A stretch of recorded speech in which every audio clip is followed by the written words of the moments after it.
Assalamualaikum warahmatullahi wabarakatuh. Di sini kita akan belajar bagaimana sih cara membuat IR diagram. Kemudian dari IR diagram tersebut dihubungkan dengan alur database.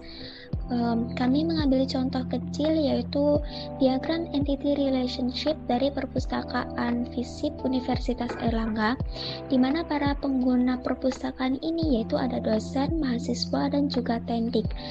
Di dalam perpustakaan ini terdapat rak-rak yang menyimpan 3 macam koleksi, yaitu ada buku, jurnal, dan referensi. Karena kami masih belajar dalam membuat IR diagram, jadi kami membuat diskusi ini terasa sesederhana dan seringan mungkin agar mudah untuk dipahami. Mulai dari mahasiswa meminjam buku hingga pustakawan melayani mahasiswa. Dalam diskusi kita kali ini ada 3 tahapan. Yang pertama yaitu langkah membuat entity dan atribut oleh teman saya Fadia, kemudian relationship dari entity oleh teman saya Isna, dan diakhiri hasil untuk tabel database oleh teman saya Kezia. Kemudian penarikan kesimpulan oleh teman saya Zain. Baiklah, yang pertama yaitu langkah membuat entity dan atribut oleh Fadia. Warahmatullahi wabarakatuh. Perkenalkan, nama saya Fadia Rizky Yudhaya dengan NIM 3087. Di sini saya akan menjelaskan tentang entitas dan juga atribut. Yang pertama ada entitas. Apa sih entitas atau entity itu? Jadi, entity atau entitas adalah objek yang ada dan dapat dibedakan dengan objek yang lainnya. Biasanya, entitas digambarkan dengan bentuk persegi panjang. Seperti yang bisa kita lihat di diagram ini.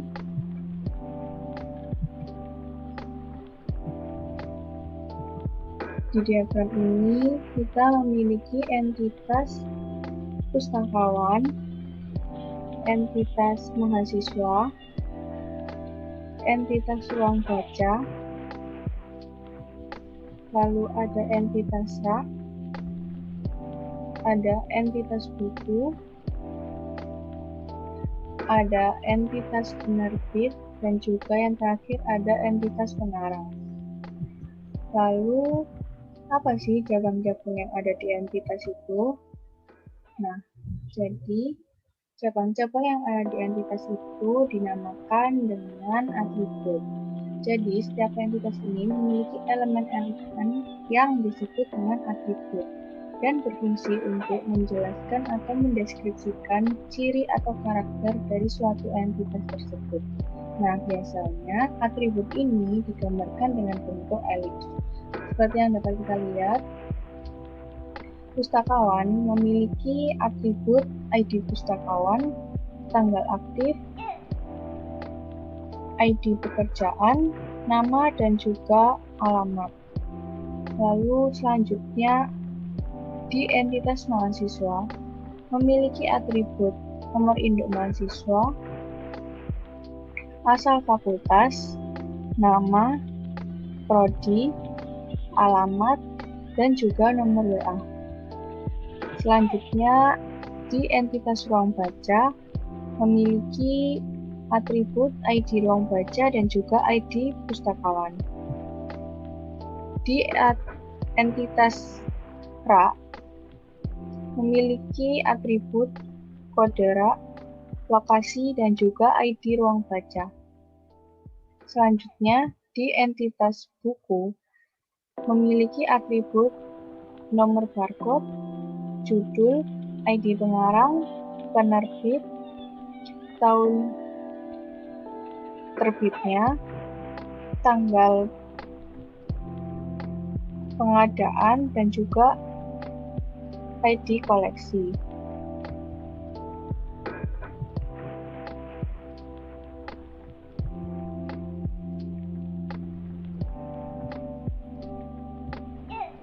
Lalu selanjutnya kita memiliki entitas penerbit. Dalam entitas penerbit ini memiliki atribut ID penerbit, nama penerbit, alamat, dan juga kontak. Dan terakhir di entitas pengarang kita memiliki atribut ID pengarang, nama pengarang, alamat, dan juga kontak. Nah, lalu di dalam atribut sendiri memiliki jenis-jenis.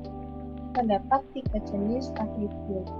Yang pertama ada multi-value, di mana atribut multi-value ini yaitu nilai dari suatu atribut yang memiliki lebih dari satu nilai dari atribut yang bersangkutan. Selanjutnya ada composite, yaitu suatu atribut yang terdiri dari beberapa atribut yang lebih kecil yang mempunyai arti tertentu dan dapat dipecahkan lagi atau memiliki subatribut.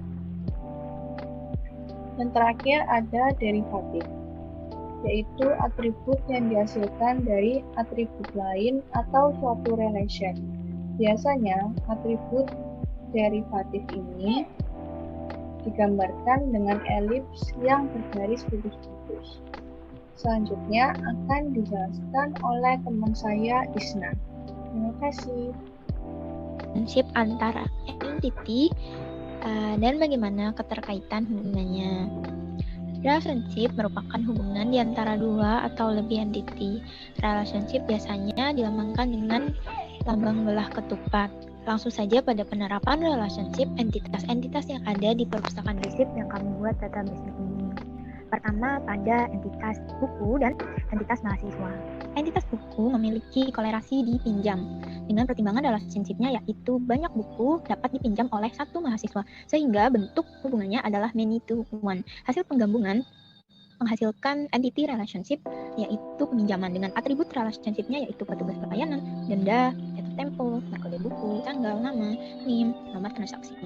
Selanjutnya, pada entity buku dan penerbit memiliki kolerasi menerbitkan, di mana satu penerbit dapat menerbitkan banyak buku, sehingga bentuk relationship-nya adalah one to many. Selanjutnya, pada entitas buku dan entitas pengarang memiliki hubungan yang sama seperti hubungan buku dan penerbit, di mana membuat merupakan relationship-nya, sehingga satu pengarang bisa membuat banyak buku, menghasilkan entity relationship berupa tahun pembuatan buku. Selanjutnya pada entity buku dan rak, di mana buku terkoleksi atau mengoleksi di rak.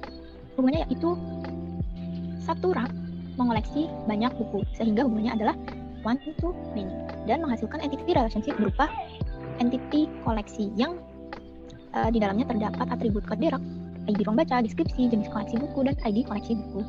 Selanjutnya pada entity rak dan entity ruang baca memiliki hubungan memiliki, di mana satu ruang baca memiliki banyak rak, sehingga hubungannya adalah one to many. Atribut hubungan, tanggal kepemilikan, dan lokasi. Selanjutnya pada entity pustakawan dan ruang baca. Banyak pustakawan bekerja di merupakan relationship-nya di satu ruang baca, sehingga hubungannya adalah many to one. Atau bisa juga satu ruang baca memperkerjakan banyak pustakawan. Selanjutnya terakhir pada entity pustakawan dan mahasiswa. Banyak pustakawan dapat melayani sebagai bentuk relationship-nya banyak mahasiswa, sehingga hubungannya adalah many to many, di mana dilambangkan dengan M dan N kecil, atau bisa dibaca banyak mahasiswa dilayani oleh banyak pustakawan. Dalam hal ini menghasilkan entity relationship berupa pelayanan dengan atributnya ID pustakawan dan tugas pelayanan. Sekian penjelasan tentang relationship antar entitas-entitas yang ada di perpustakaan FISIP. Ini selanjutnya kami akan membahas tentang bagaimana kita memasukkan IR diagram ke dalam tabel database yang akan dijelaskan oleh Keisha. Nah, Assalamualaikum warahmatullahi wabarakatuh. Perkenalkan, saya Kezia Putri, NIM 071911633091. Mengenai database, bahwa database adalah koleksi dari informasi yang terorganisir sehingga data dapat ditemukan kembali, dapat mudah disimpan, diatur, dan diupdate. Nah, sebelum ke IR diagram ini, apakah kalian pernah melihat database seperti ini? Ini adalah kumpulan dari database. Tabel diberi dengan warna kuning, ya ini adalah entitas, sedangkan row diberi warna biru, ini adalah atribut. Jadi kita tahu bahwa tabel database ini adalah tabel peminjaman.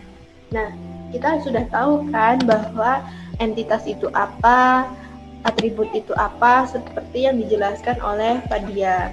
Sekarang kita ambil elemen-elemen ini. Nah, elemen-elemen ini tuh saling berkaitan dan menciptakan suatu relationship yang sering kita sebut dengan IR diagram.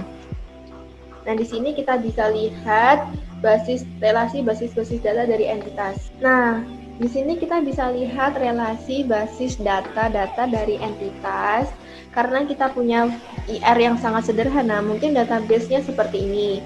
Nah, pengguna prinsip saya kategorikan ada 3 entitas, yaitu mahasiswa, dosen, dan pendik. Mereka mendapatkan NIP atau NIM dan nomor identitas yang lain sebagai kartu anggota. Nah, dalam tabel ini kita perlu ada bridge table untuk menjembatani antara mahasiswa dengan buku. Jadi apa yang menjembatani antara pengguna perpustakaan dan koleksi perpus ini adalah peminjaman, sehingga peminjaman tabel ini adalah bridge table. Nah, bridge table ini jika digambarkan di IR diagram adalah suatu relationship. Nah, ini yang sudah dijelaskan oleh Isna tadi. Bisa jadi kardinal antara bridge table mahasiswa dan buku ini adalah one to many, sehingga mahasiswa dapat meminjam banyak buku, sedangkan buku hanya bisa dipinjam oleh satu mahasiswa. Gitu, atau dosen atau pendik. Nah, jika kita perluas akan sebanyak ini yang pasti perlu didetailkan ya. Ini. Nah, sekarang saya akan tanya, apa yang bisa dihubungkan antara entitas-entitas ini? Jawabannya adalah dengan primary key dan foreign key. Nah, jadi pernah nggak sih kalian itu mengetik username yang sama saat mendaftar pada sosial media atau online shop, dan itu selalu tidak bisa karena hal itu merupakan menjadi primary key dalam suatu basis data raksasa yang bisa membedakan kalian dengan pengguna yang lain.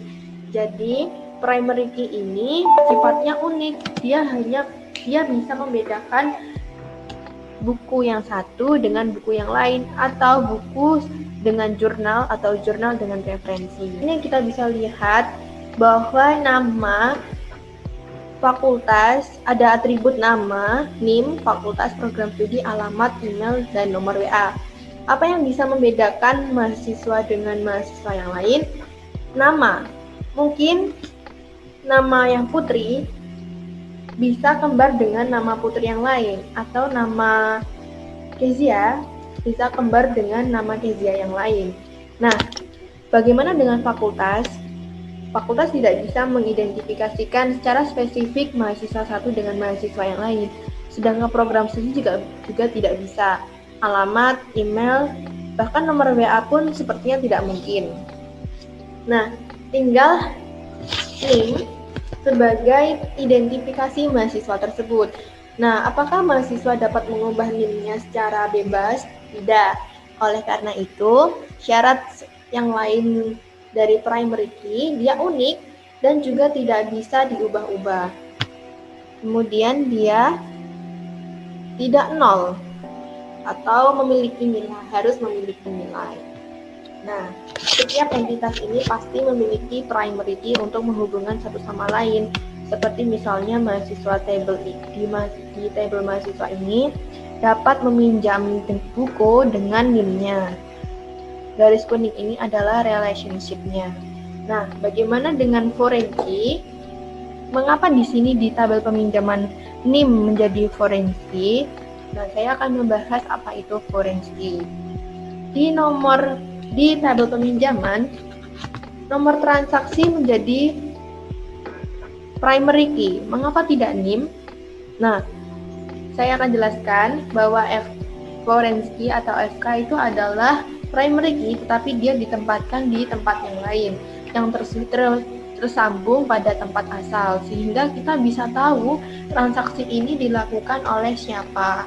Jika hanya nama yang tercantum, nama sangat banyak dan kita butuh yang unik dan spesifik. Maka NIM digunakan sebagai foreign key pada tabel peminjaman. Sehingga relationship dari tabel basis data ini adalah dengan foreign key.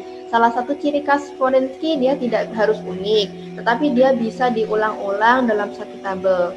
Mahasiswa bisa meminjam beberapa kali, pinjam kembali dalam satu hari. Jadi misalkan mahasiswa ini meminjam buku dengan nomor transaksi yang spesifik, lalu kita bisa tahu nomor transaksi ini dilakukan oleh siapa, yaitu dengan kita bisa tahu dengan NIM sebagai foreign key-nya. Foreign key, kita pernah tahu apa itu multi foreign key. Nah, kalau dalam suatu tabel bridge misalnya tidak ada identitas spesifik, lalu di situ ada 2 FK, misal NIM dan nomor barcode saja, kita perlu tahu kapan transaksi ini dilakukan. Untuk membedakan, kita bisa menggabungkan NIM dan nomor barcode dan jadilah composite primary key. Namun, ini cukup membingungkan sih menurut saya, maka saya prefer untuk menambah identitas baru seperti nomor transaksi atau nomor ID supaya tidak membingungkan. Nah, kita bisa lihat di sini bahwa mahasiswa meminjam buku. Kita bisa lihat di tabel peminjaman, siapa yang meminjam adalah dengan NIM, apa yang dipinjam adalah dengan nomor barcode. Nah, kita bisa lihat bahwa tiap-tiap hubungan ini saling menghubungkan primary key dan foreign key. Seperti ruang baca yang ditangani oleh siapa, pustakawan siapa, kita bisa lihat ID pustakawannya. Nah, dari basis data yang kita buat ini adalah bentuk konsepnya. Mari kita lihat bagaimana penerapan konsep ini. Ini adalah penerapan konsep dari database yang kita di sini. Ada seorang mahasiswa bernama Fadia dengan NIM 071455674099. Lalu Fadia ini meminjam buku dengan nomor transaksinya 1911270035. Nah, buku apa yang dipinjam adalah Make an Event. Kita bisa lihat bahwa tabel peminjaman ini mempunyai foreign key nomor barcode buku, yaitu menghubungkan dengan tabel buku jurnal referensi. Di tabel buku, kita bisa lihat bahwa buku ini mempunyai 2 kopi yang dikarang oleh kode 1488. Siapakah itu pengarangnya? Kita bisa lihat di tabel pengarang. 1488 ini mengarah ke tabel pengarang yang dilalui bridge tabel tahun dikarang. Nah, jadi buku Make an Event ini dikarang oleh Siska Widya. Nah, di sini di tabel buku ini juga ada foreign key ID penerbit. Lalu kita bisa lihat bagaimana asal dari buku Make an Event ini berasal dari ID koleksi yang mempunyai nomor ID koleksi 101. Sehingga buku ini dikoleksi dengan ID 101 dengan jenis buku umum di sini yang berada di rak nomor rak 004 buku umum IIP atau 004 BU IIP. Kita bisa tahu bahwa Make an Event ini, buku Make an Event ini berada di ruang baca EIP karena berasal dari rak yang dipunyai oleh RBC IIP. Siapakah yang melayani di RBC IIP? Kita bisa lihat di tabel ruang baca ada foreign key ID pustakawan. Kita dihubungkan ke tabel pustakawan. 1246 adalah ID pustakawan dari nama Haikal Chandra. Dia memiliki ID pekerjaan 33 PEL. Haikal melayani Fadia kita bisa lihat pada tabel peminjaman. Nah, Fadia ini dilayani oleh ID pustakawan 1246 dengan nama pustakawan Haikal. Nah, yang saya ceritakan ini adalah hasil dari IR diagram atau nama lainnya adalah basis data. Kesimpulannya akan dilanjutkan oleh teman saya Zain. Dan terima kasih atas waktunya, semoga bermanfaat dan maaf jika ada salah kata. Wassalamualaikum warahmatullahi wabarakatuh. Di sini saya akan menjelaskan mengenai kesimpulan. Pada diagram yang sudah kita buat, terdapat entitas atau entity yang merupakan objek yang ada dan dapat dibedakan dengan objek yang lainnya. biasanya digambarkan dalam bentuk persegi panjang. Di setiap entitas terdapat elemen-elemen yang disebut dengan atribut yang biasanya berbentuk elips. Selanjutnya yaitu relationship yang merupakan hubungan di antara dua atau lebih entitas. Seperti yang dijelaskan oleh teman saya dan yang ada pada diagram tersebut, yaitu pada entitas buku dan rak memiliki kolerasi terkoleksi, sehingga banyak buku terkoleksi di satu rak, sehingga hubungan many to one. Dari hubungan tersebut menghasilkan entitas relationship berupa koleksi yang atributnya ID koleksi, jenis koleksi, dan yang lain-lain.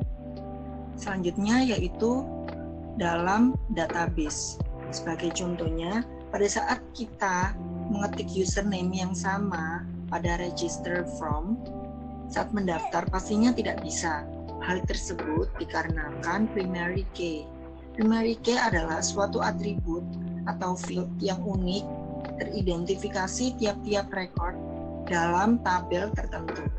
Sekian, terima kasih. Baiklah, itu tadi diskusi kita kali ini. Mohon maaf apabila terdapat salah kata selama diskusi berlangsung. Terima kasih. Wassalamualaikum warahmatullahi wabarakatuh.